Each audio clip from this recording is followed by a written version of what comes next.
if there was one piece of advice, and yes, I'm asking you for that advice, so you can give us the advice. Strong fixes almost everything. If you're looking at resistance training, and that is the game changer for most people. You can't divorce strength from health. If I was going to give something a piece of advice, from me, that would be the one I would give. Let's link up with Krysta on The Fix. She's a wellness coach with a focus on mental well-being and physical strength.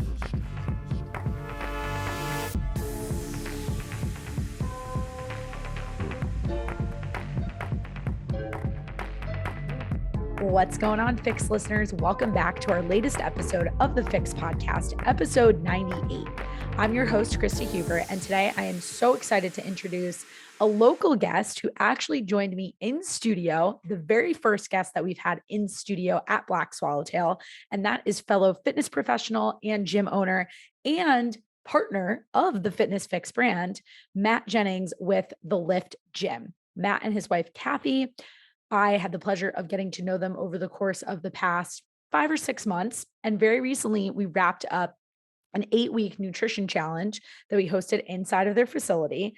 I got to know all of their members, their staff, and just what an amazing community to be able to work with and really honestly learn from. And that's exactly what you're going to get from today's episode. So Matt and I had the opportunity to sit down. We've been planning and saying for several weeks that, hey, let's record a podcast. He's been in the fitness industry for over 30 years. He has so much knowledge.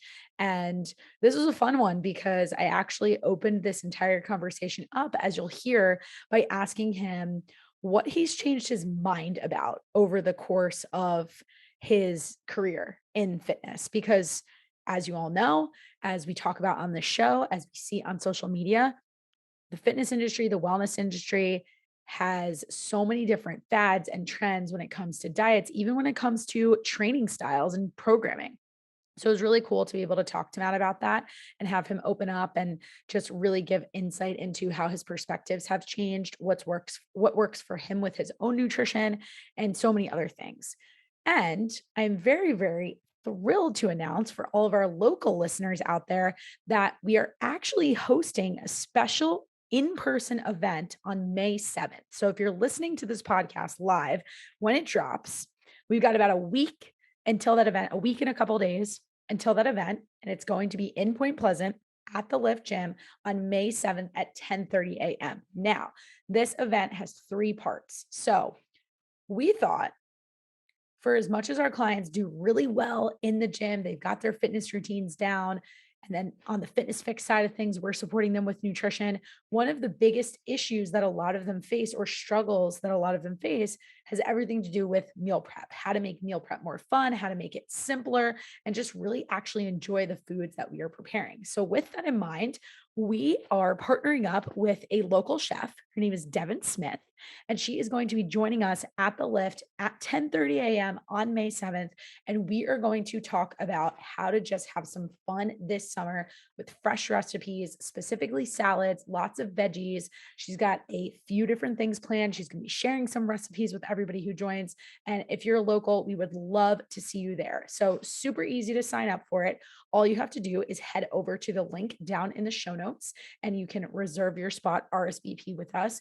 We would absolutely love to have any of you listeners who maybe we haven't even connected with before, but are out there and within driving distance to the TheLIFTGym and would like to come check this out. We're going to be also talking about, of course, the nutrition side of things.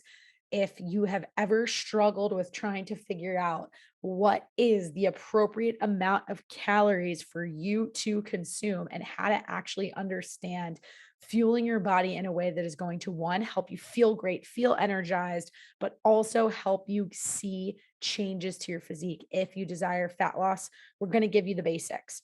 We are also going to talk about strength training and the importance of strength training.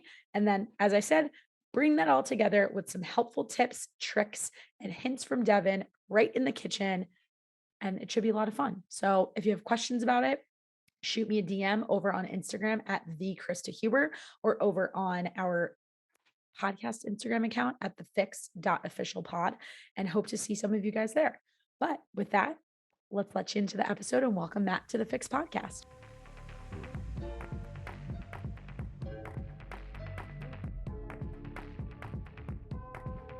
Matt, welcome to the FYX podcast. As you know, you were my very first in-person guest inside of this studio space. So no pressure. My first in-person podcast. Ever. So it's going to be a fun one for everybody. I'm really, really excited to have you. This conversation has been a long time coming. Yeah. Very excited to introduce you to the FYX listeners because over the last several episodes, we've actually been talking about the different challenges that we've run. And one of them was with your gym. Yep. So we'll definitely expand on that throughout this conversation.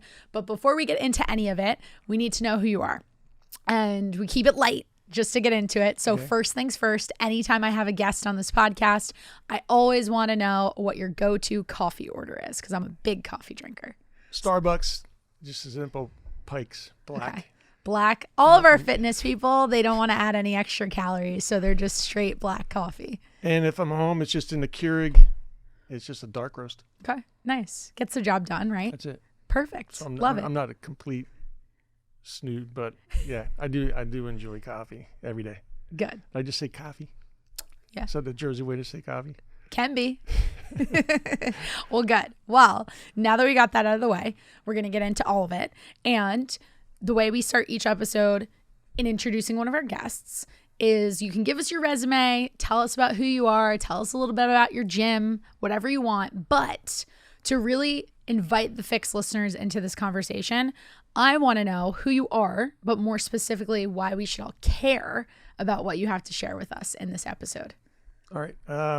Matt Jennings, first I always say I'm husband and father of 3 boys. They're all either in college or have graduated.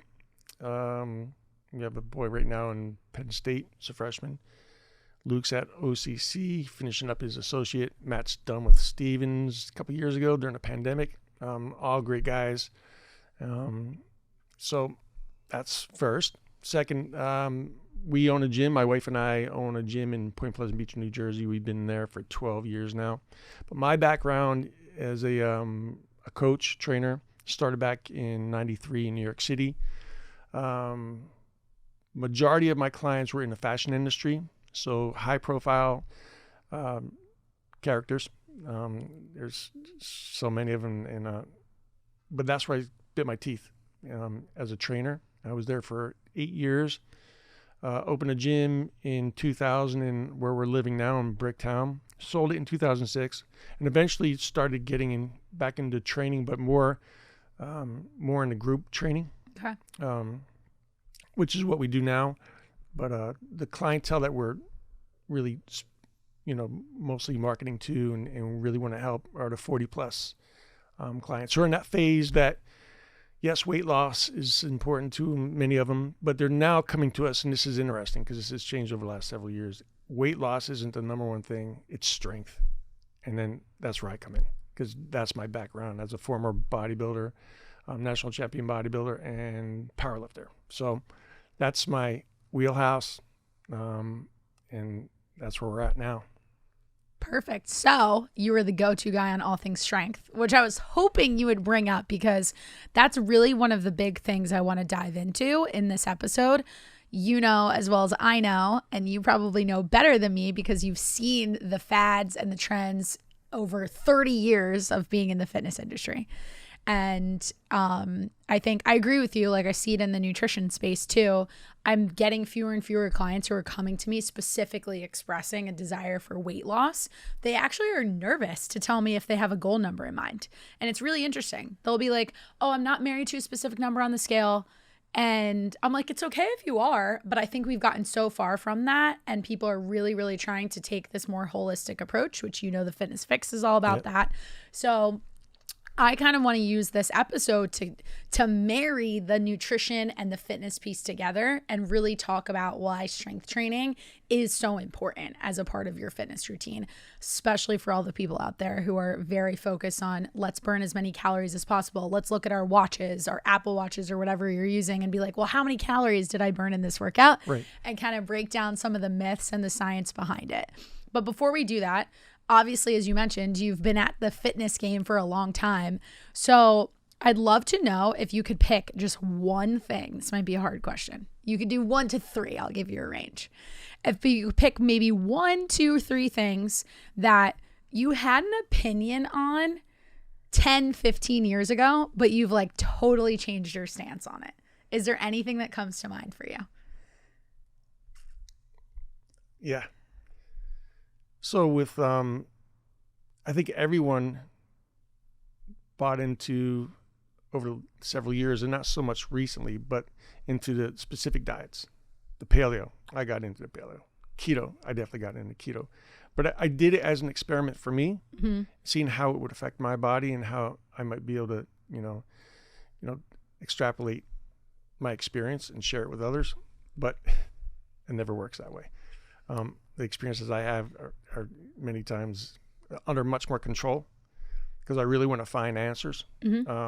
So it's hard to share that information with other people, because if you give them a piece of advice, they either take it to the extreme or not quite. They don't quite follow the plan. So I don't believe in following any of those particular diets. As everything goes back around, and I think about my bodybuilding days, we never discussed anything. There wasn't keto. There wasn't a clinical aspect of keto, but we didn't know about it. And paleo and any of the other diets that are out there. But we did whole foods. We just tried to eat really good food, wholesome food, and that was it. And I mean, it's kind of full circle. That's what it is. Yeah. So just not trying to dive into and hand picking different diets and adjusting them for individuals. I think that's wrong for most cases. On the strength side of things, I used to think, okay, so there's an idea that there's movement. You train movement, and you train muscle. And I never really distinguished them because I thought they're kind of the same. You want big legs, for instance. You squat. Sure. But not necessarily. And I used to think, we would discuss the functional aspect of training. What's functional? And what changed my mind about that is a couple of years ago, a buddy of mine said, hey, man, squat might not be functional for some people, but it's super functional for people that want to build muscle. I'm like, okay. So looking at the squat and thinking that's the best thing for building lower body mass. He said, actually not. Probably for most people, it's probably the leg press. And then you're thinking, well, under whatever broad description of what functional is, he made a point that it's functional for a bodybuilder to do a leg press, to build quads, So my ideas have changed on what's functional. It depends on the individual. And that's probably it off the top of my head. I think those are two really big ones. I want to start with the nutrition one first, but I do want to go back to what you said about the functional piece, because I think that's really interesting. And I also think for the average listener, a question I get from one-to-one nutrition clients, or even just questions on Instagram. Did an episode a couple weeks ago, we haven't released it yet, but about the differences between group fitness versus training on your own and which is better. And what you just said about the answer, it depends. That's like my favorite thing to say as a nutrition coach, because it truly depends on the person. And people ask all the time, well, what's like the best workout that I should do? So I think there's a lot wrapped up in what you just said that we could dive into there, and I definitely want to. But going back to the nutrition piece first. When it comes to paleo, keto, all those different things that you tried, I think it would be kind of cool to go back in time and talk about your bodybuilding days. And you mentioned that you ate pretty much whole foods and that was your focus at that time. We had nothing like the MyFitnessPals of the world or any sort of tracking apps or things like that. So when you were in that season of your fitness life, right, what did that look like? Like, how are you monitoring your intake? How are you assessing your progress? Because we just didn't have the same technology at our fingertips now that we do today. So looking at progress with nutrition, that would be first you learned about, because we didn't have access to any internet, right? Yeah. And this was back in the 80s for me, early and late 80s. We had a book. It was an encyclopedia of nutrition. And you open it up and there's probably a 400 and something page book, and you would just look, okay, half a pound of chicken. How many grams of protein, and you would break it into fat and even carbohydrates, whether it's zero or not. But, and so that's how you learn. So you would learn how many grams are in a certain amount. And I know you like grams. Yeah. I always you went like for ounces. ounces. That's fine. But, that's cool. So that's how you would find out, and you'd talk to experts, or you'd be reading Flex magazine or, any of the other muscle magazines at the time, because that's where you get your information from. Or you'd just talk to some of the experts that you might have access to in the gym that had already been bodybuilding, and you just get their ideas and put them into play. And we'd use a scale. And for the most part, you use the mirror, not the scale, necessarily getting on a scale. And there's no way to check your body fat unless you got, dunked in the tank. And that wasn't practical. Yeah. It was expensive, and you don't have access to, or would want to do that every week or every few weeks. So it was usually you go in the posing room with a few other bodybuilders and they just critique you. And then they say, this is what you need to do. So it was that kind of thing until you kind of hit it. And at the same time, you would make notes. So you'd have your notebook and you just write this stuff down. And I did that for years. I mean, I had everything. And this is where it gets neurotic. You're writing everything down, and it's hard to get out of that habit of writing everything down, because you're thinking, if I stop this, and if I'm not really on point with everything I'm doing, maybe the guy that I'm going to be competing with is. He didn't stop writing down all this information, and so you became neurotic. And then, I mean, the saddest day and the greatest day of my life, I think, is when I got out of bodybuilding. When I got out, I was kind of forced out. But that's how we learned. That's how we learned. We just, you would weigh your stuff, try to eat as healthy as possible, and you would do that the closer you got to your shows.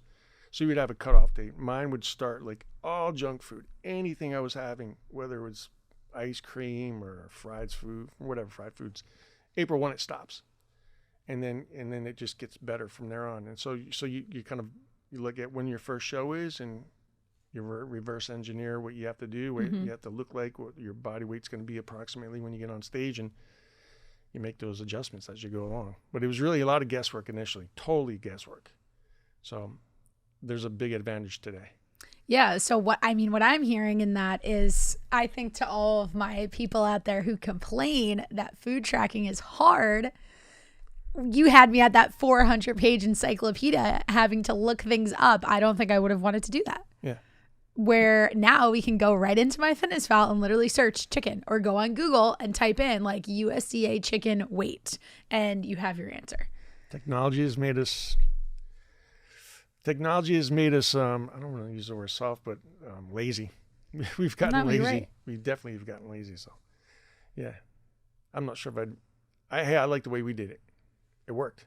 It's funny because everything we did, we didn't have access to so many things that people have access today. I mean, some of the gyms we trained in were dungeons. We didn't have access to, half the time the machines were broken, and you couldn't find a pair of dumbbells that matched, or was broken and wobbly from guys throwing them around, but you made do. And there's, you're still able to build a very strong, very, symmetrical body. And so I kind of like and miss the old days.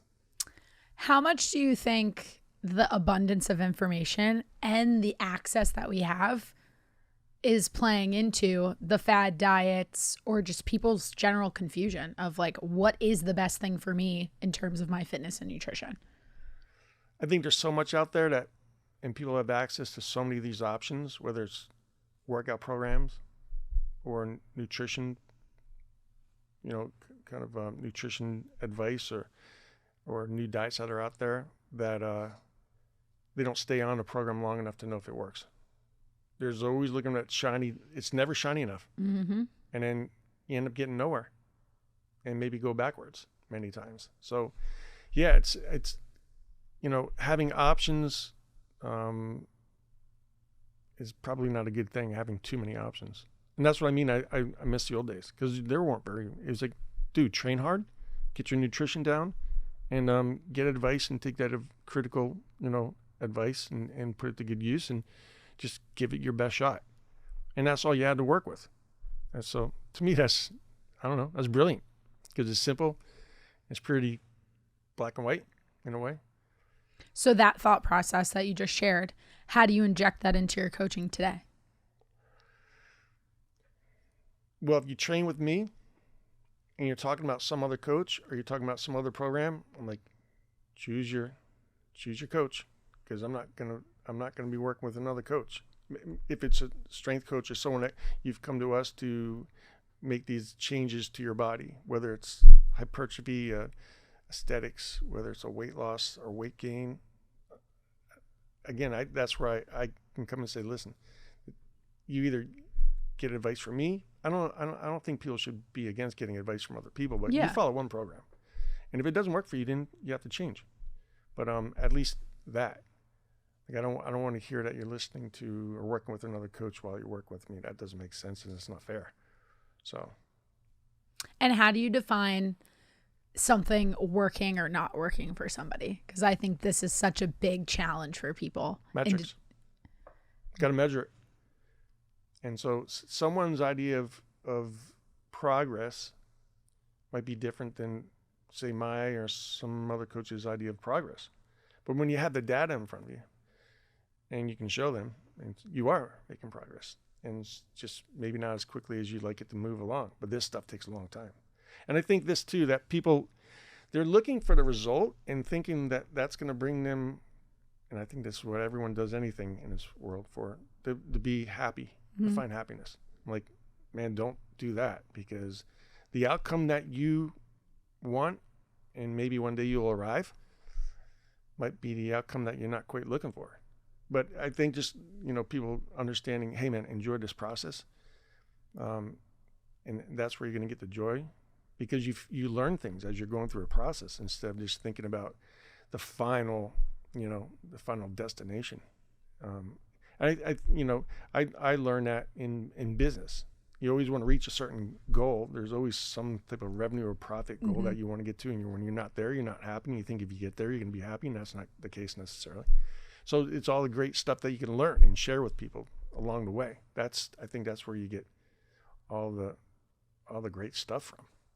I totally agree. And I think the tough part about that, though, especially from the fitness side of it and the coaching side of it, is so many people make the assumption that we as coaches love fitness to a degree that they don't, right? And I try to be really real with my clients all the time. I just had a client ask me this morning, she wanted to know what my training schedule was. And I was like, well, I'm going to caveat this and explain to you that I have different goals than you, and we have to keep all those things in mind. But she was like, do you ever find it hard to go to the gym when I'm already there a lot of the times too, like to take the time to work out? And I said to her, 1000% yes. I'm still a human being. And as much as I enjoy working out, there are plenty of other things on my plate, right? That I will willingly allow to take precedence over moving my body to the degree that I would like to, following my program, whatever it is. I could justify skipping a workout by the end of the day really easily, right? So what kind of responsibility do you think we have as coaches to remind people that, hey, you might not love the process all the time, but here are the ways that you can learn to like it? How much of a component should that play into our coaching? A lot. I think I'm the same as you, even a coach. So we brought on a coach, Tom, back in December. Awesome kid. Just graduated Westchester University sports medicine degree. Great kid. I mean, when He's I got asked me great nutrition questions all the time. I love this kid. He's awesome. Young kid. But, he's 23. When I was 23, man, I didn't want to do anything but train. And so, but I've been around for a while, and so my ideas have changed.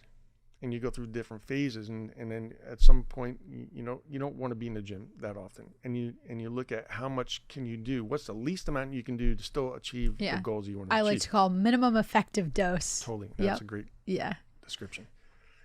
And but I remember telling him, I said, and I'm not going to, because I'm famous for F-bombing, so I won't do it on you. You're technically allowed. This is an explicit show, so if you want to, you can. Good, I won't. So I won't. You won't have to censor yourself. Okay, it will. If they come, they'll come naturally. Yeah.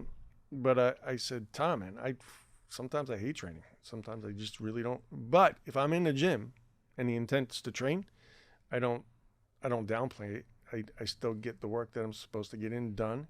And I walk away saying, okay, I accomplished what I need to accomplish, and I go home and leave it at the gym. But I don't enjoy the training every single time. So I understand that, and I understand it.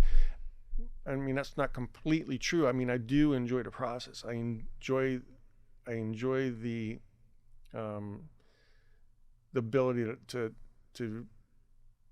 change, to manage stress that you impose on your body in the gym from training with weights or whatever you're doing. But most people don't get any of it. They don't want to do any of it. They think it's, I'm only here because I have to be here. Why do you have to be here? Because my doctor said, well, your doctor's, you don't have to listen to what your doctor said. Technically you don't have to do anything, right? But I also think that, I try to imprint the idea that if you're coming to the gym, it's for a purpose and with intent. And you should have that in your mind. What is the intent? Why am I here? And it can't be a random workout. I need to break a sweat. That might be okay for now and then, but that's something you don't have to go to the gym to do. You can go to a sauna and break a sweat. So fair argument. Yeah. So there has to be an intent. And when there's an intent, there's a purpose, there's purposeful training involved, and it's directed at your goals, then at least you have that going for you.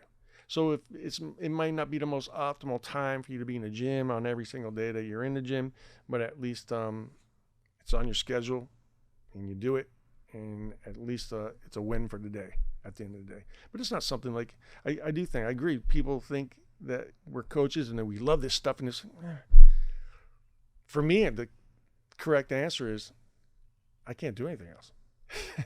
And I'm not hireable. No one's ever going to hire me. I can't work for anyone else. And this is all I know. I've tried one other time to do something completely different. Which was what? I don't even know this about you. It didn't even go there. Oh, okay. It didn't come to be. So when we sold our gym in 2006, it was pure focus in Bricktown. And it was a kind of a bastion of gyms where a lot of bodybuilders, but more powerlifters.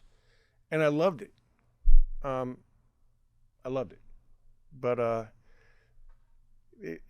that experience kind of tainted me in a way, because I went into it loving fitness, loving everything about it. And then at the end of the day, it was a business. Yeah. And when you're dealing with people in the business setting and the service setting, there's some individuals you can meet that can kind of rub you the wrong way, and so you don't have the same kind of passion for it. But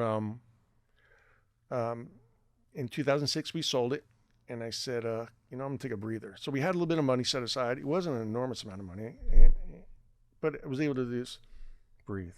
And that was May 2006. So, the weather's getting nice, and I got a little lazy. I had a couple of one-on-one clients. I would still train out of that same gym a few days a week. So that was cool, and everything was fine. Stress was low, and everyone was happy, and we're starting our family. I said, you know what? I'm going to try something different. So my mother-in-law, she was in real estate and doing really well. And so I had a couple of conversations with her, and she said, hey, give it a shot. So I did, got my license. As I'm driving home, I passed the license. So you have to prepare. It takes a little bit of time to prepare. And I was in Tom's River, took the test. You either pass or fail. I passed. I'm driving home, going down Route 37, getting on my way home. And I'm like, I don't want to sell homes. I don't want to do this. And then this is when I quickly got back in the game. We had a dog, Roxy, beautiful yellow lab, and Kathy would walk her every morning. And I saw she was walking her at the easement. So I made a couple cups of coffee, and I went, hey, Kathy. And I walked up to her, and she turns her head. She's bawling. She's crying. I was like, what's wrong? She goes, we're almost out of money. I was like, oh, hold this. I went right back in the house, and I said, okay, I got to get back into this. I sold my gym. We're almost out of money. We weren't completely out, but it was getting very low. So, we got kids and mortgage and things. Things to worry about. So I don't even know what possessed me to do this. I'm like, what's the hot thing right now in fitness? I don't want to go back, and I don't want to own another gym. I just didn't want to do that, at least at the time. And I heard about these things called boot camps. And so I learned as much as I could about it. And then I started one right away at the beach in Windward Beach in Bricktown. And that's really where this whole group fitness thing started for us. I had no idea about the real estate story, and I want you to keep going on the boot camps. But before you do, I think there's something really important in there that doesn't necessarily have to do with fitness and nutrition, but mindset and making pivots and decisions in your life. You said when you were driving home after you passed the exam, you're like, I don't want to do this. Yeah. What was running through your mind at that time that made you realize that? And then knowing hours, days later that Kathy said to you, hey, you need to do something, right? Like, where was your level of fear? But why did you not settle and just go the real estate route? Because it could have technically been safer since you had poured some time into it. What was going on through your head? Because I think a lot of people don't make decisions like this. Fitness was my, it's my background. It's the only thing I ever really focused on with intention, like for as many years as I could remember. It's what I knew. So my comfort was there. I just had to figure out a different way to do it than the way I was doing it prior. Because, if I enjoyed having that gym, I would have never sold it. Yeah. So, and that's always like, if someone's selling something, it's either worth a ton of money or it's worth nothing. So that gym wasn't worth a ton of money. But I just wanted to do things different. So, but as far as the real estate thing, I didn't even think that I didn't want to do it. Taking the test, I was excited. I got the pass. And I don't know what it was. It was a quick trigger. I was in my car driving and realized I don't want to do this. Because I probably didn't understand the road. I knew it wasn't an easy road, and I wasn't looking for an easy road.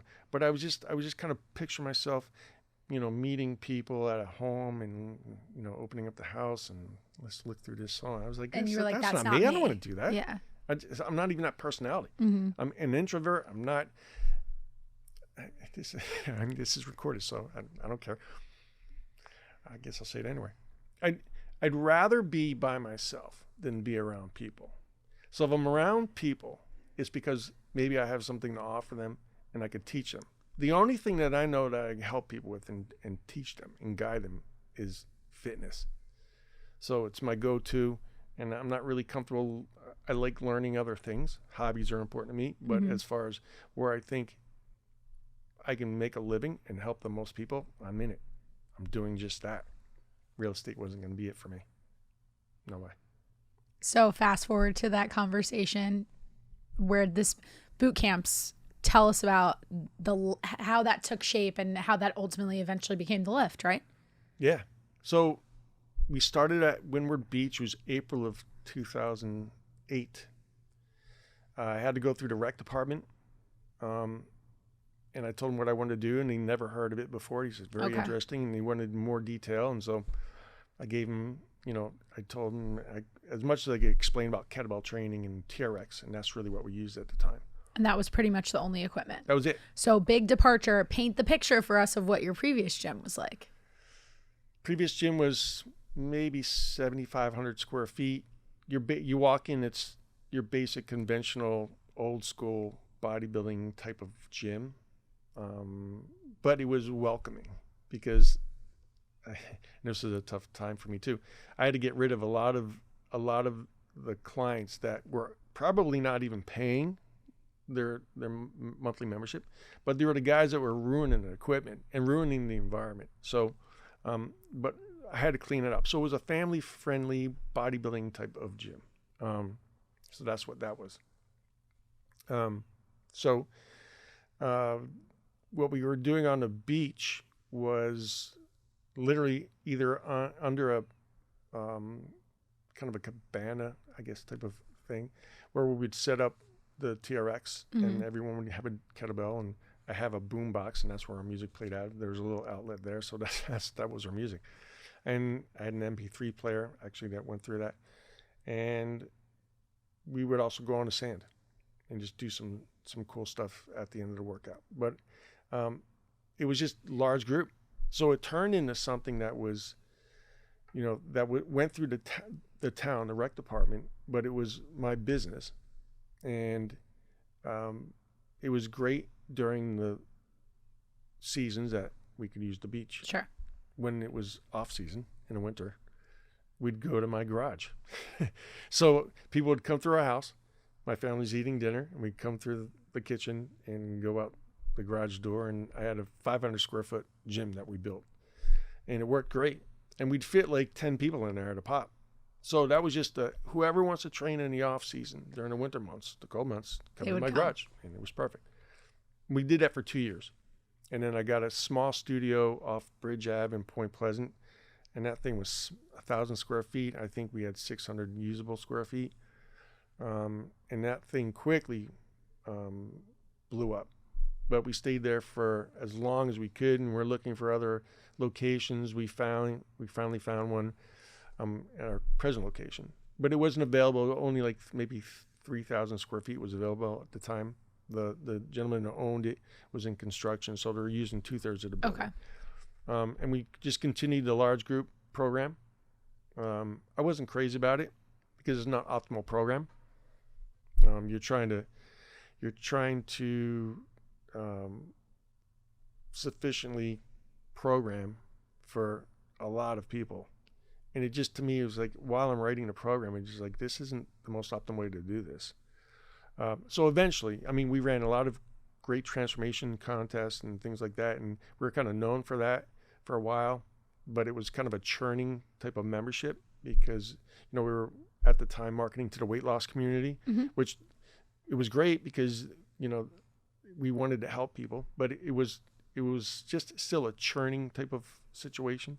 Our coaches were getting very frustrated with it because, our clients wouldn't stay around for a long time. They'd kind of go sink back into their habits, and they'd come back 8 months later for another challenge. It just seemed like the business was built on the challenge, and I didn't like that. That's not why I got into the industry. And I always, I told our staff, I was like, if I wanted to be in the weight loss industry, I would have bought a Weight Watchers franchise. Yeah. This is not what I'm here to help people get strong. But anyway, we got into that because it was a useful model at the time.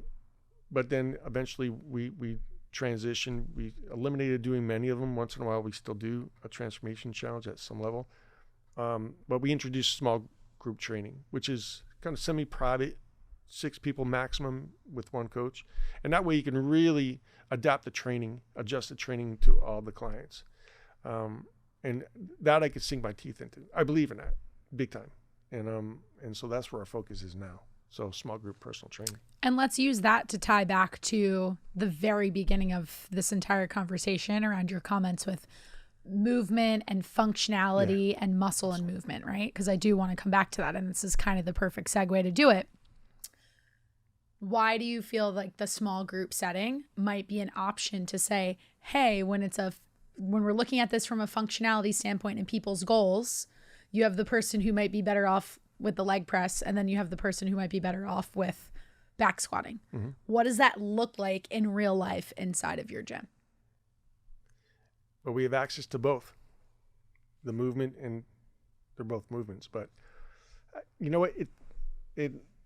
We're able to adjust the weight, or not the weights, but the movements, but it's really based on someone's goal. Like we have one guy in particular is like, I don't care about the leg press. And I use a leg press as, can you get strong? Yeah. Is it a movement? It's a movement, but I put it in a different category as a squat. Squat is something that you have to have full access and competency to your body because there's no stability. You have to provide all of it. And it's a squatting motion that maybe some people shouldn't be doing. Maybe the actual loading on the spine is not the best for them. And so you would move them to something like a leg press because you could still get a lot of bang for your buck. Sure. And I also want to look at, strengthening someone's lower body or building muscle. What's the saying where they say, perfect's the enemy of good? If we could still do something and provide a stimulus, then we're going to use what we need to use depending on who we're working with. That's how we do it. But when we look at movement, I look at exercises that are not necessarily in isolated form or a machine, but I look at someone's goal. So if someone said, my goal is to put on muscle, and I don't care that much about getting strong. Okay.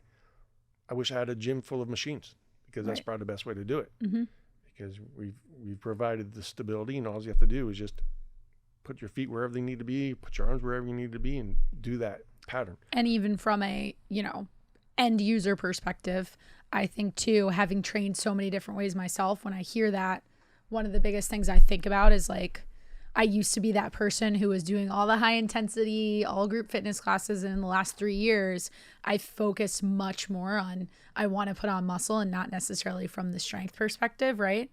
And I've seen in using more machines, I've used a lot more machines in the last 2 years of my life than I ever have in my fitness career. And I think just from like a mind muscle connection perspective and like really being able to isolate certain muscle groups, I feel it totally differently than if I was in more of that functional setting for sure. Yeah, but remember the function, that's an interesting definition, function. It's like I told you, my buddy said years ago, is like leg press is highly functional for a bodybuilder. So that, you know, when I hear these things, functional training, I'm like, what does that mean? Isn't technically everything functional? Yeah. Right? Functional for what you have to do outside the gym. Yeah. So if someone wants to be really good at throwing a hammer, or, you know, they're doing some type of manual work, then functional for them would be building strength at some level, but let's practice what you do outside the gym. Sure. You're going to sledgehammer, I guess. So it's like every, you know, it's an interesting definition because it's broad and it depends who you're talking to. But so that's one of the things that's changed. Functional for me is like, well, what's the function that you want to have? So as that's changed, when somebody comes into your gym for the first time, walk us through what those conversations are like. Because I think a lot of people go into gyms, and this isn't to like nitpick on any specific gym. I think this is most people's experience, whether it's a big gym, a small gym, a boutique concept or whatever. You're not usually getting asked that question unless maybe you're sitting down with a personal trainer, right? So what does that look like inside of the lift? Because we have to determine what the person's goal is to figure out what makes the most sense for them. Well, we normally get, and we'll ask first, but we have access to an inBody. And it's just a scan that looks at, you know, real brief explanation, body composition. So we're not just looking at scale weight, we're looking at other measurables, you know, skeletal muscle mass, symmetry throughout all segments, you know, what's your body fat percentage and all that stuff. And usually that data that we get once they get off that machine and then sitting there with them and having that discussion, usually that makes sense what their goal is. But this is why I like seeing what's happening now. It's not always a weight loss is their number one thing. Even with people that really need to lose weight, because they'll say this, obviously I need to lose a few pounds. Okay, but that's not their primary. They'll say, I need to get stronger. Why do you need to get stronger? So it's always that deeper why. And you go deep until you're like, okay, that makes sense. Now you understand your why. And it might even bring a tear or two to their eye because no one's really asking these questions. And they're not thinking about it long enough to really go super deep. But we would do that, sit with them, and then we would put together the program for them. And basically the program that we would put together it's not exactly template, but it's pretty close. But a template's fine because you can make those adjustments depending on who you're working with. But the majority of everyone will say this: I need to get tone. To me, that's hypertrophy. As soon as someone says that, I won't say that to them, but it's hypertrophy. Right. And then I need to get stronger. I'm just so weak. I've lost so much strength for whatever reason since the COVID, since the pandemic, and they've been sitting around and they never got out of that kind of funk. So when we look at their inBody, we'll see that. And you know how to read an inBody, but that top piece where it's, you know, optimal would be a D shape, where you're looking at their weight, their skeletal muscle, and their body fat. And almost every single person that comes in our gym, for the first time, it's a big old C, big time. Plenty of body fat. Their weight's a little bit higher than it really should be, obviously. And then their skeletal muscles, like, we need to build muscle here. Yeah. Because that's really the thing. I always look at, if you're going to the gym, the intent should be to build muscle and strength and all that. And sometimes they go together. It might be a congruent type of thing, but not always. But that's what majority of people, especially in the phase of our clientele, the 40, 50, 60-year-olds, that's exactly what they need. And they know that's what they need. And I don't think you get to that observation until you get into your 40s and 50s. You realize I think how that's much. Totally fair. Yeah. Because I don't think have realized, I think I've realized that for myself early because of the clients that I work with and the research that I'm then doing myself, right? Yeah. Like I'm almost 30 and I don't think if you've heard me talk about like my early 20s and the way I've trained and how easy I thought nutrition was back then had so much to do with my priorities, right? And then your priorities in life shift, like everything outside of the gym. That's what really determines where you're trying to go. Right. And I think that a lot of people, when I hear it from my clients, they might not realize that they need to put on muscle, but they start talking about like, oh, my energy levels aren't where they need to be. I feel like the comment I get all the time because I am younger than them is like, oh, just wait till you turn 40 something. Like all of a sudden I have these aches and these pains and these different things that I didn't have before, or I don't have that like drive to be in a consistent routine the way I did when I was 30 something. That's what I hear a lot. Right. That's true. You'll always hear people. I heard the same stuff, and I went through my 30s and my 40s, and I'm now in my 50s. And I remember people saying that, wait until you're in your 40s. Got to my 40s. I'm like, okay, I'm waiting. 41, 42, perfect. Almost feeling like you're peaking in a way. And then it was probably 45, 46. That's when I started realizing, okay, things are real. So my eyesight started. I went from being able to read one day, no problem, no glasses, never had them. Well, I did when I was a little kid. But anyway, till I cannot read. I was like, and I was in defiance. Like, there's no way I'm losing my, like it was just yesterday. Yeah. But then the other things, like all the previous injuries that you might have experienced when you're younger, these start creeping up on you. And that's what, we're talking about phases.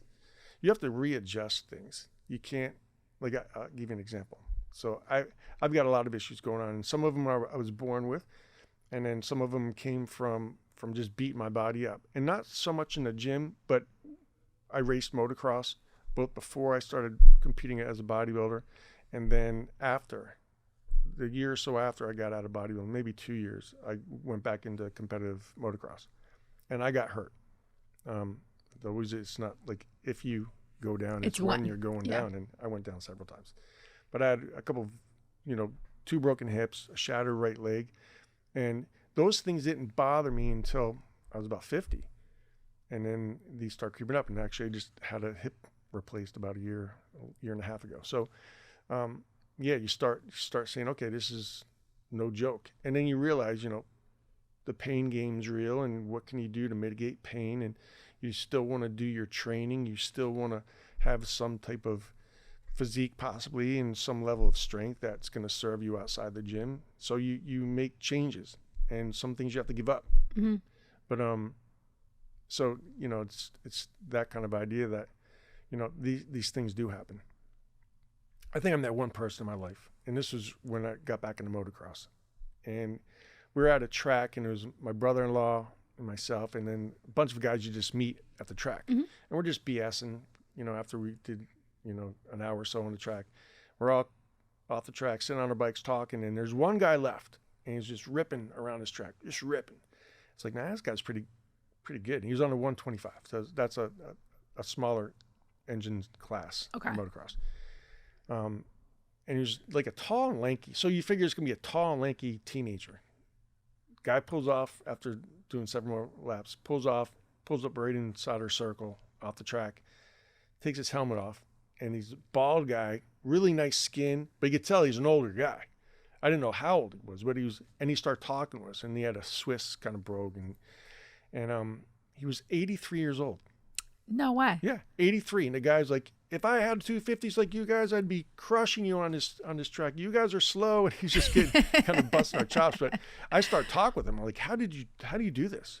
And he told me he trained, but he wasn't like bodybuilder trained, but he would train with weights, and he would run, and he would cycle. And he said, I eat very well. I always ate very well. I watch my nutrition, and I take care of my mind, and I take care of my body. And he said this to me, I've never had a pain in my life. I don't know what that feels like.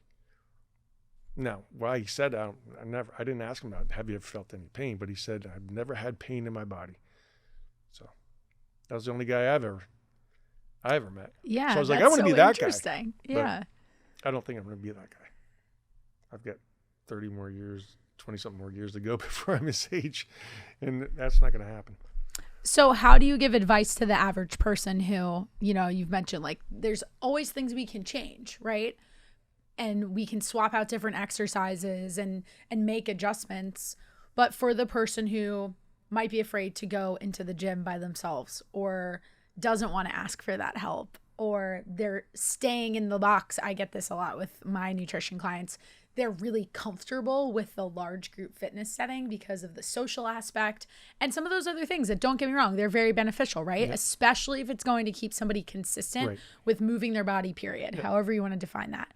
But how do you give that advice to the person who recognizes, hey, I have this pain, maybe it's limiting me in some way, but I'm afraid for whatever reason to ask for that help? Where should they start? Ask a coach, hire a coach. Because that's the only way that, you're probably going to get those answers. Because a coach, if it's a good coach and has experience working with a broad, range of clients, he's already been through these question and answer things. So, you have to ask questions.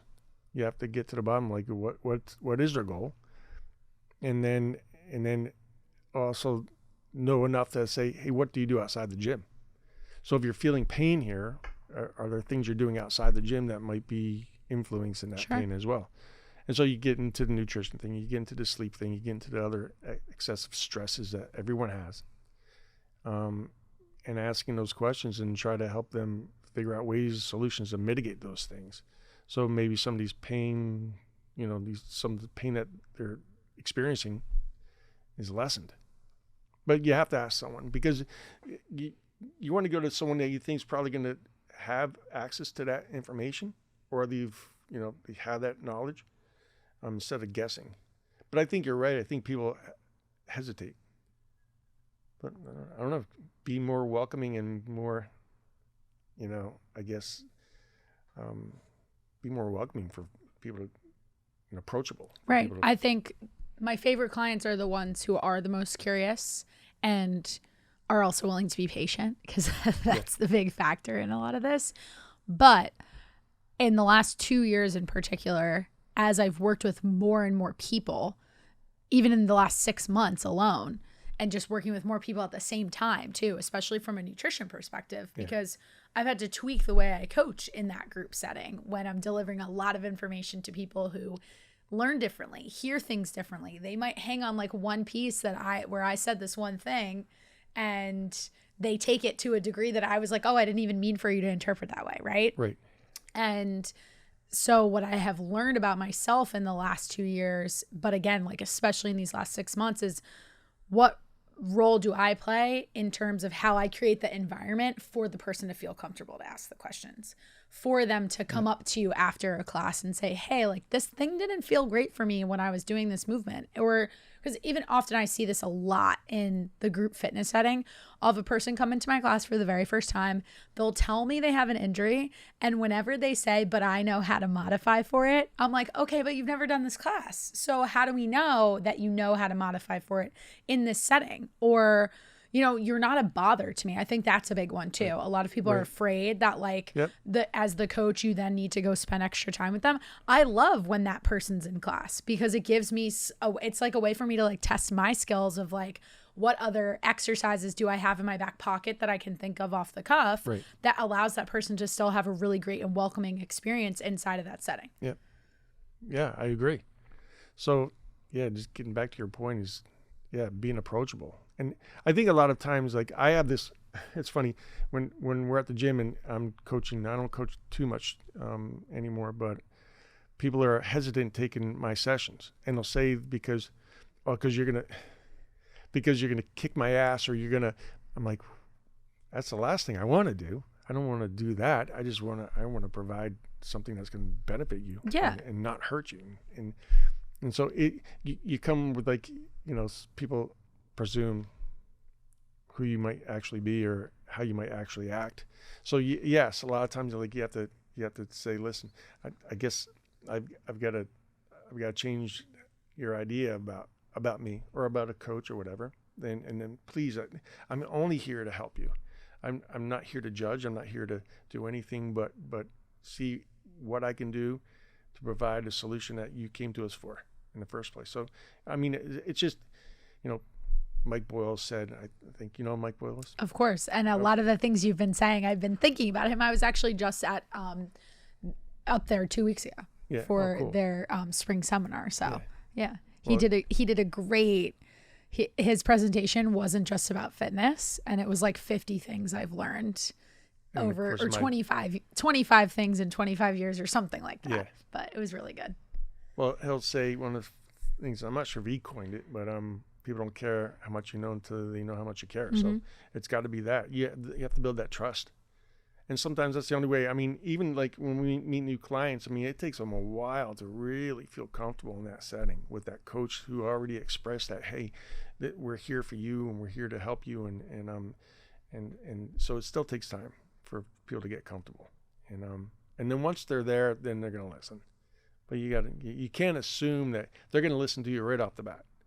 And I think that also the thing is never give advice unless someone asks you for advice. I think that's a really good one. I used to do that all the time. And I see people do now, like, did they ask you for advice? I didn't hear them say they asked you for advice. So you always wait for that, because then they're receptive and they want to know, and they believe that you might be able to help them. So always wait for that cue. Like, do you like my advice? Ask that first. Yeah. And I like that you bring that up, especially for me as a nutrition coach. Sometimes I feel like all day long, that's what I'm doing with my clients, right? But I can't assume that they're always looking for the direct suggestion of how to solve the situation. Like sometimes they just might want to vent. Yeah. And there's a space for that. And it's important. I've learned really in the last, this is even in the last 2-3 months, as we've brought more clients into the Fitness Fix and just judging their personalities too. One of the best things that I've been able to do, and I'm now training my own staff on, is asking more questions. And instead of telling the client, it's really easy with nutrition, especially with something like food tracking. It all is really tangible. And even when they say things like, oh yeah, I fell really short on my protein, right? Which is common for so many people. It's so, as a coach, and you and I could come up with 17 different examples of protein and snacks and all these different things. And I totally used to be that person who would be like, oh, well, you were short on your protein, so here's my suggestions of all the things you should add to your day. Now I do it very differently. And I actually say to the person, I noticed you fell short on your protein on this day. You tell me what you think you could have done differently. And if they need a little guidance, I'll actually look at other days of food that they tracked where they were successful and say, do me a favor, compare this day to this day. What do you see that's different? And when it flips it back on them, it totally changes their ability to be successful in the long run. And I want to fire myself in my situation, right? Like that's how I know that we were a successful program, that you don't need me forever. Yeah, they could think for themselves. That should be the goal for all coaches. Yeah. I've always said that. I don't say it anymore, but I used to be blatant. My goal is for you to fire me because you don't need me anymore, and you don't need another goal. You're not or another coach. You're not in search of another coach or another way. You've found what works, or you understand the path. How do you go about the rest of your life doing this stuff? And you don't necessarily need a coach, but that's not the case. People still need a coach. I have a business coach, and did I learn everything he could teach me? Yep. I know I have. I'll forget most of it. So he's there just to remind me. So that's definitely a great thing of why coaches exist, because you're going to forget a lot of stuff. But it's also that idea of bouncing things off someone. Totally. And you have to have access to that, I think, all of us, for whatever, multiple mentors. Yeah. So I couldn't agree with you more. I have a business coach and I have a nutrition coach. And in the last few weeks, as I've talked to new clients, they're always really surprised when I tell them that I have a nutrition coach. And some of them have even asked me why. And one of them was like, I hope this isn't too personal of a question. And I was like, no, not at all. And I think, to me, I actually just recorded an episode about this and describing our last phase of the Fitness Fix program, where we really talk about how to make this a lifestyle and how to find freedom and not needing to be in your MyFitnessPal all day, every day? And what does that relationship to those different tools look like? And one of the reasons that I know why I find it important for me personally to have a nutrition coach is I need that accountability. Like I that's just my personality. And I know, and a lot of it too is to bounce ideas off of that person, because there is so many different takes that we could have on nutrition and the way the body responds to it, that in the last 3 months, I've started working with a new coach, and he's changed my perspective on things that I was kind of like, oh, I totally would look at this way for every single one of my clients in the past. Yeah, you're designed to do things in a certain way and so you have blinders on a lot of the time, or I describe it as like you end up in a vacuum. Exactly. And you realize what you know is very restricted. And so, I mean, it makes sense that you would have a coach. I mean, I've oftentimes thought about that too, but for me, I always thought this: for the clientele I work with, I know enough. I don't have to learn anything, because a lot of times it's hard to get those coaches or those clients out of first or second gear. We've got 3 more gears to go. Right.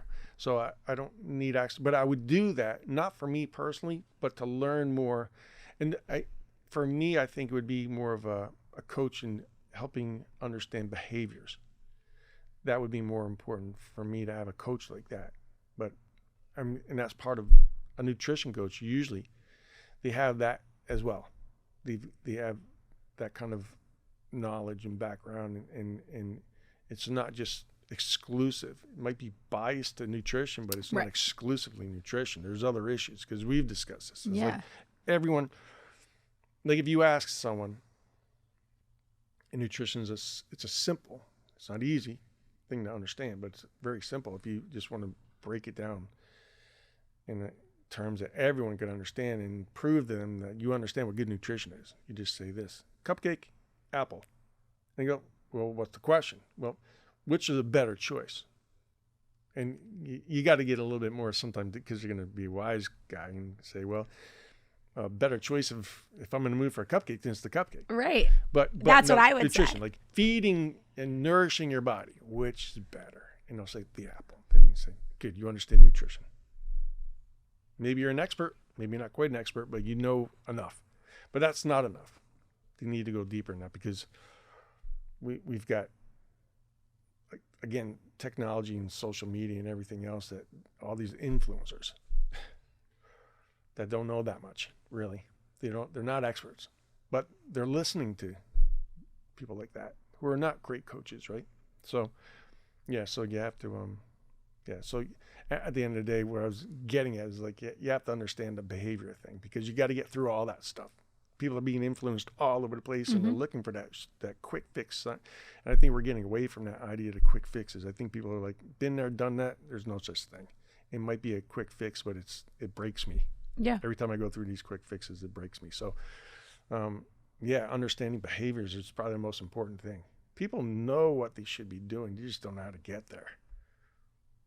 It's weird. Yeah. But that's probably the number one thing I hear all the time in having a conversation with a brand new client, especially when they've made attempts to lose body fat before, to gain muscle before. It's always, I know what I need to do, but I'm just not doing it. And when I hear that, I immediately go to behaviors and habits. Yeah. It's like, I got to put that psychology hat on, because that's more of what it's about. Right. And yes, I can give you structure, and that is a little bit more of the stuff that you already kind of know. But I do believe that if they're brand new to, let's say, understanding macronutrients and understanding protein, carbs, and fat, they don't totally know what they need to do, because we're providing them a brand new lens of how to look at food. Right. And it's really interesting, though, because at the end of the day, I think the reason why people say that, I know what I need to do, but I'm just not doing it, is because they haven't unlocked everything up here in their mind that's blocking them from doing those things.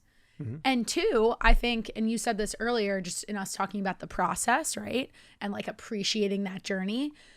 I think people, and when you were talking about happiness and like chasing that happiness and thinking that once you get to a certain destination, that's going to make you happy. And I completely agree with you. Right. It doesn't. Right. The goal line can always shift. But I also think when it comes to nutrition, and when I was hearing you say that, this was what I was thinking about from that nutrition lens, is the fact that, like, people don't realize that what they're doing inside of our program, inside of the Fitness Fix, you still have to keep doing it to some degree to maintain wherever you got to. So if you hate that the whole time, or you're telling yourself, well, I can do it for 30 days, so it's fine. That's the flaw right there. That is going to guarantee that you will not do it forever. Yeah. Yeah. I think it was interesting because while you're saying that, what gets someone there? I used to say, what gets someone there, or what gets you to a point, that's what's going to keep you there. That's what you have to do. 100%. You can't say, oh, I'm here, so now I can retract and go. And I heard someone else say, even, I love the way he said it, stay with who brought you to the dance. I like that. Yeah. I mean, that's what works. We had a client who finished the challenge, right? And I can mention his name, I guess, Jared. And he did great. He did so great. And amazing. So he was just exclusively in small group. And then, of course, working with you, lost 48 pounds. But he needed to lose a lot of weight. So I don't want this to get taken out of context. It wasn't a force, like, it wasn't a diet that was restrictive at all. It was the exact opposite, right? Yeah. The way he actually really focused on the basics. Yeah. When I asked him, because what really impressed me about him in particular is he really passively consumed all of the information because because of his job, he wasn't able to join us for our meetings. So he was taking it up upon himself to watch our recordings and focus on what he really said to me. He was like, I just focused on protein only. And he saw that massive of a shift, which is, that makes me really excited. Yeah, that's the thing with that. I think you've said this in one or maybe more of your presentations, like just focus on your protein. And the other stuff kind of works itself out in a way. Yeah.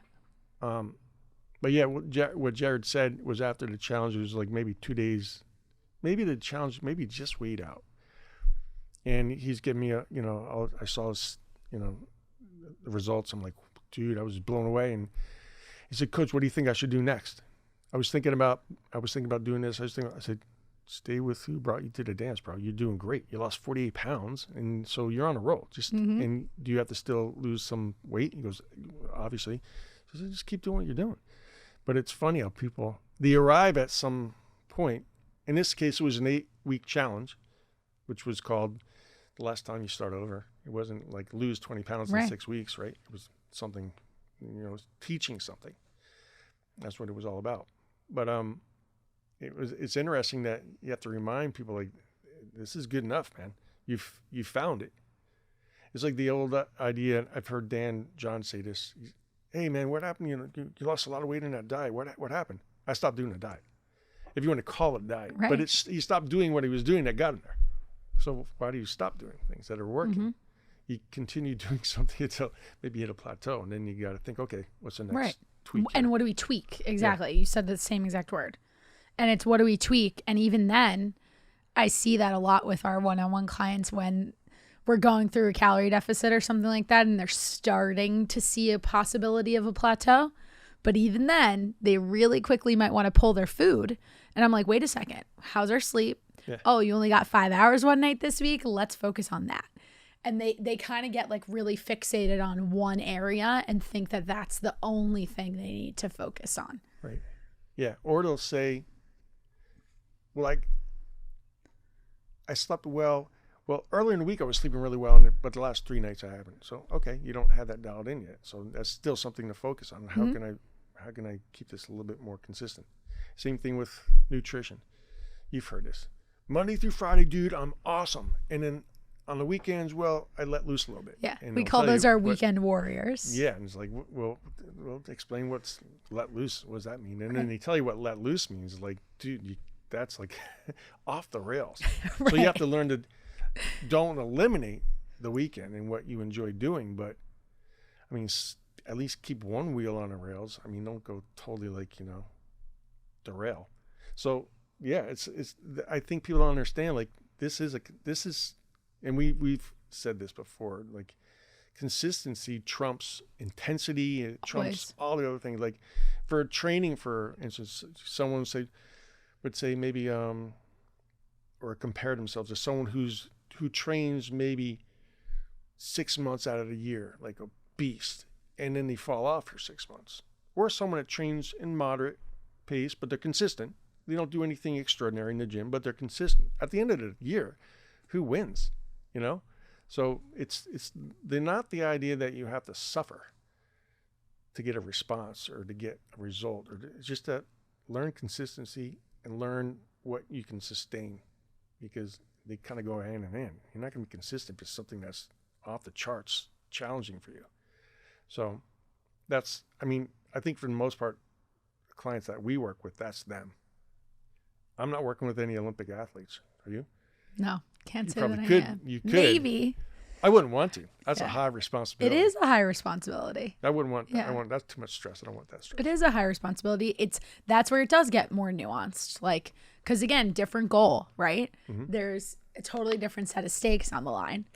And I will say, while they are not Olympic athletes, I've definitely gotten a taste of this in working with teens who they just don't know much about nutrition because all of it's coming from whatever their parents present to them, if anything, which could literally just be eat this food that I put in front of you, or go figure this out by yourself once you reach a certain age, right? And a lot of them, their goals are so performance focused that the conversations we have, while it's technically the same nutrition information, I present it really differently, because let's say they're a basketball player or whatever it is, to explain to them the significance of why they're choosing to consume more carbohydrates, for example, I'm going to use what they are driven by. And that's how fast are we running up and down the basketball court, and for how long can we sustain that? Because that's important to them, right? So for them, if they're going to latch onto this idea of me saying, hey, we really need to consume more carbs, I'm going to tie it to what matters for them. So that just goes back to everything we've been saying about what's the goal. Yeah. Because their goal is to be a better basketball player, which might mean that they need to be faster, stronger, all those other things. The whole time you're playing. The whole length of the game. Not just for the first 10 minutes. Right, because you're going to lose the game in the last 5 minutes. Right. So you always ask. I used to do this with wrestlers, because we worked with wrestlers several years ago. And I would remember saying, like, hey, guys, you ever gas in the third period? And you're either tied up or maybe a couple points ahead or a couple points down, but you are gassed. And you recognize that the guy you're wrestling is not gassed. So that's how I used to make the point with nutrition. I'm like, it sucks to be gassed, and you have another minute to go, and you know your opponent's not. It's game over. Right. But then in comparison, you have more of your general population clients and those adult clients who, if their big priority is losing body fat and putting on muscle, or is, in their terms, getting lean and toned, right? Yeah. I have to tie things back to get that buy-in from them. It's not necessarily always about how they feel in the gym. For some of them it is. Like, I think for a lot of the population at the Lift, that was a really big one for them. And that became apparent based on the types of questions that people were asking throughout the course of our challenge together. Right. But for other clients, it's more around like, well, how is this going to impact how I look in this outfit in 6 weeks? And that's the context that I have to give them. Or if they're a mom, it's, hey, I really want to have the stamina to keep up with my kids. Or even not even about energy levels, but using their space in our coaching program to just make time for themselves. Like, actually sitting down to track their food is a representation of them prioritizing themselves so that they'll actually be a better mom. Yeah. Good. Yeah. It's kind of not forced, but if they're allowing themselves that accountability opportunity, then they're kind of forcing that because they're not able to do it themselves. Right. So yeah, I mean, that's a great reason why someone would hire you. Yeah. Because you're big. I mean, you're all about accountability. And that's the missing component for most people. And finding you can find time. You just have to, it has to be that important to you. Exactly. And so it's cool. So before we let you go, I want to bring it back. Well, we want to be respectful of your time, but there are so many other things we could talk about. So we are going to have to keep you as a regular guest on the podcast. This will not be the first time you're here. This has been great. But I want to circle all the way back because we've been talking a lot about nutrition, and you mentioned some things that you've changed your stance on. Paleo, keto, you've tried all these different things. You kind of scratched the surface in talking about whole foods. So I want to know, what is your food intake? You know, I'm not going to use the word diet, but what does your food intake look like today? Today I had a 6-egg omelet with onion. I had a salad, a lot of olive oil. Like I'm very generous when I have Okay. fats like that. Got our healthy fats. Yeah, I'm which would be understood as a hard gainer. So for me to maintain muscle or size or whatever, I go for those extra calories, but I don't count my calories. Okay, so that was my breakfast. Yeah. My lunch was it was 8 ounces of it was steak we had. It was leftover. It was butter steak in some type of marinade. I forget what the marinade, teriyaki marinade. Baked potato and some steamed cauliflower. Now it seems like I'm like super like dialed into my. It just happened to be today. Okay. I could have other things too that aren't as healthful. I know you like your pizza on the weekends, I love pizza. right? Yeah. I'll have a couple tequilas on the weekend. I'm curious. You mentioned that you had 8 ounces of steak? Is that what you said you had? 8 ounces of butter. Yeah. Okay. Did you actually weigh it, or can you eyeball Eyeballed it.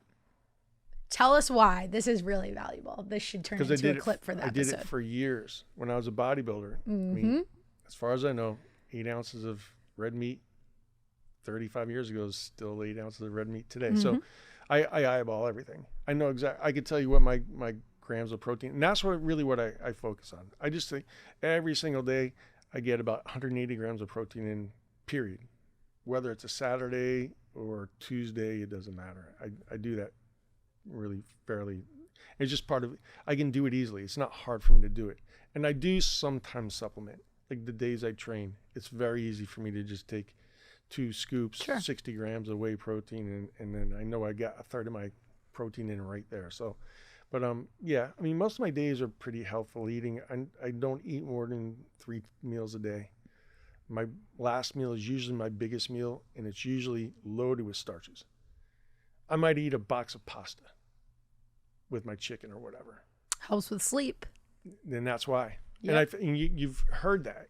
And there's reasons like with serotonin and stimulating Mm-hmm. all those neurotransmitters.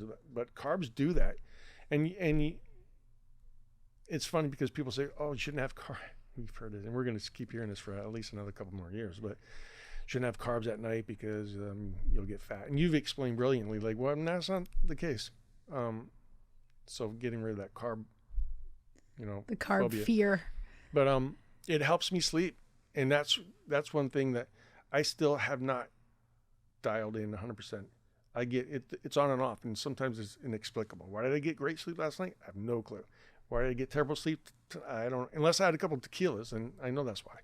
That's why I keep it to a Saturday, because it will throw me off that much. Oh, me too. I had 2 drinks last night, and I did not sleep great. Yeah. And I knew it was from that. Like I even thought about it when I went to bed. I can just feel that I'm not getting into nearly as deep of a sleep. Yeah. You feel your heart. Yeah. It's going a little bit fast. Yeah. And you try to, you do all your breathing, whatever you want to do, and try to calm things down, but it just doesn't. So that's, as long as you understand that's the reason, then good. You know the reason. Yeah. So then you make the adjustment. Say, well, I like to get my sleep, so I'm going to keep this at minimal. That's what I try to do. Yeah. So here's my last question. And since we did cover so many different areas, might be a tough one for you to answer. But if somebody's gotten to the end of this episode, they've listened through all of it, but they can only take away one thing. If there was one piece of advice, and yes, I'm asking you for that advice, so you can give us the advice. What's the one thing you'd hope they take away from it? The one story that you shared, piece of wisdom, whatever you want to call it. What is it?